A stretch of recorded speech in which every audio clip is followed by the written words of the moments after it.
You ready for this? I think this one is my favorite. No spoilers though. Wakanda forever. Okay, who's next?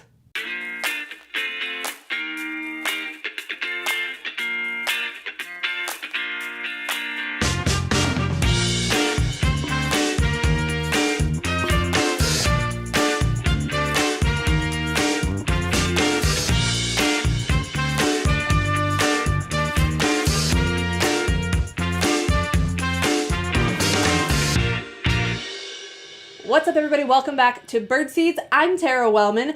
I can be found right here pretty much every day, creating some sort of baseball, St. Louis, Cardinals related content for you to enjoy. My aim is always to keep you in the loop and entertained. As you can see today, I am rocking the warrior princess vibes because today is all about Avengers Endgame. I mean, actually, just the Avengers. No, still not. It's more just Marvel in general. They saw the title, dummy. They know what the video's about. Right. Baseball players as Marvel characters. Because, you know, Endgame. No spoilers, though. Now, since I cover the St. Louis Cardinals, I will be assigning Marvel roles to Cardinals players. But if you follow a different Major League team, I would love to hear your thoughts on your favorite team's players as Marvel equivalents as well. So if you're up for the challenge, feel free to hit me up on Twitter or just leave it all in the comments below. But enough of the previews, let's get on to the show. First up, Yadier Molina, obviously Iron Man. He is the OG and the indisputed, although sometimes self-proclaimed, leader of the group.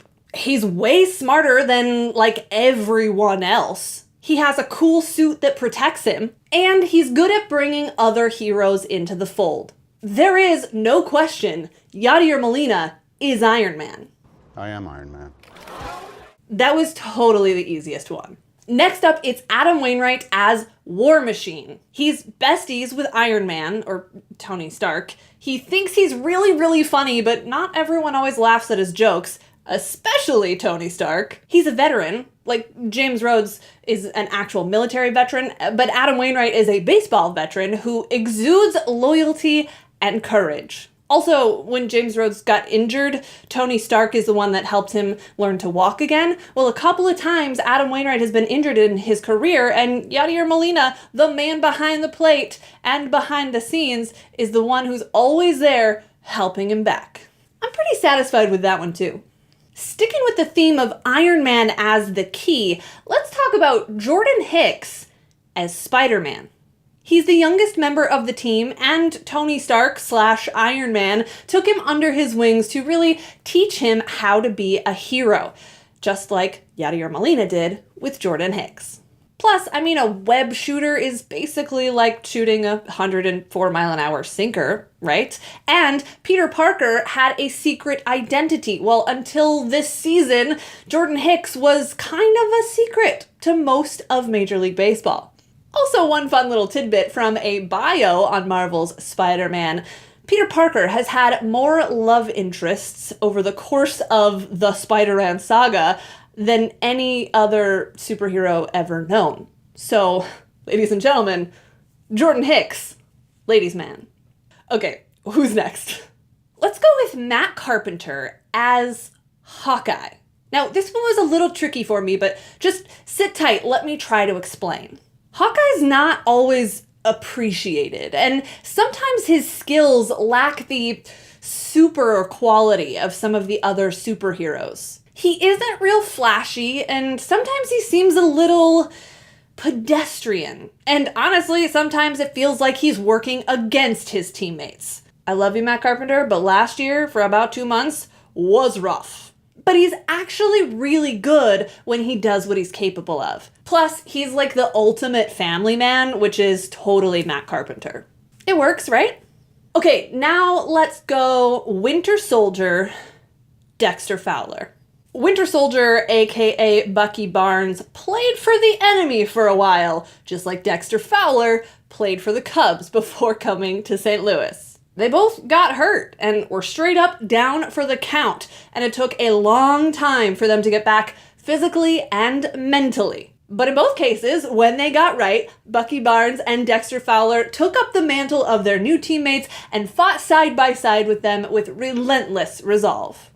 I've always had a soft spot for Bucky Barnes and for Dexter Fowler, so there's also that. They just hit you right in the feels. Anyway, let's hop back into the infield with Colton Wong as Ant-Man. Listen, I love me some Ant-Man. He is small but mighty and has deceptive strength. Now, it took him a while to figure it all out, but he can enter this alternate universe where the limits of time and space and physics do not apply. Ant-Man, like Colton Wong, severely underrated. All right, sticking with speed, we'll go with Harrison Bader. Now, in the DC world, he would be the Flash, but this is the Marvel universe, and we're going Quicksilver, a guy who also has noted super speed and really good hair. Speaking of hair, I have nothing deep or psychological to base this off of, but John Gant, Thor, because of the hair. And then they both cut it and still look good, which is totally not fair. Also fairly superficial and incredibly obvious, Tyler O'Neill, the Incredible Hulk. Immense strength, extraordinary speed despite the size, indestructible. Okay, wait, Tyler O'Neill currently on the IL, so maybe scratch that part. Commonly known as the strongest there is, and I don't know if this actually applies to Tyler O'Neill, but in my mind it does. The weakness of the Hulk is listed as puppies. How relatable is that? Wait, hold up. I know I said that Iron Man was the easiest match to make, but that's not it at all. It's this one. America's first baseman, Paul Goldschmidt, as Captain America. He's good looking, he's charming, if not a little bit aloof. He has superhuman strength, a heart of gold, plus now the matching scruff. If I was in a baseball fight, I would want Paul Goldschmidt on my team. Except that he might also be way too nice to actually go for the kill, metaphorically speaking, but you get the point. Oh, Captain, our Captain. That might have been the easiest match, but I think this one is my favorite. You ready for this? Jose Martinez, Groot. Now, just stick with me. I've got a lot to say on this one. Groot has the unique ability to regrow himself in just about any situation. Jose Martinez has had to grow and regrow and wait and grow again over years and years and years of what looked to be a minor league career in the making until he finally got his chance to shine. And guess what? He's grown there too. Also, like Groot, no one's ever quite sure what Martinez is doing, and I mean that in the most endearing way possible. Now, if Groot taught us all what it meant to be a friend, Jose Martinez is teaching us all what it means to be a teammate. The scene where Groot grows his branches to wrap them around his team to save their lives at his own expense, come on. We are Groot. Oh, wait. Just had this thought. Rocket is Groot's best friend. Does that mean Carlos Martinez is Rocket? Let's just talk through this. Carlos Martinez, Rocket, both misunderstood, right? Rocket is afraid to care about people because he's afraid of them leaving him. Carlos Martinez is afraid to throw at full strength because he's afraid of hurting himself again. It's underdeveloped, so let me know what you think. Is Carlos Martinez the Rocket to Jose Martinez as Groot? And finally, Tommy Pham as Black Panther. Wait, what?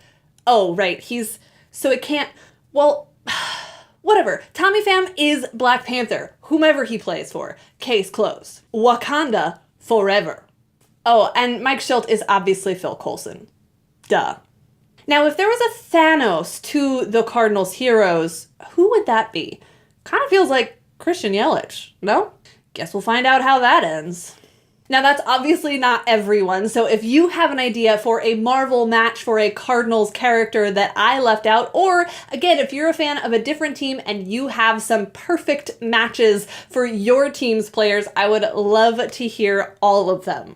So that'll do it for this warrior princess. Thanks so much for stopping by. I would love to invite you to check back in tomorrow for a game recap or throughout the season for series previews and more right here on Birdseed. Subscribe if you would like, but even if you don't, you're always welcome to join me right here anytime. I'm Tara Wellman. I'll see you then.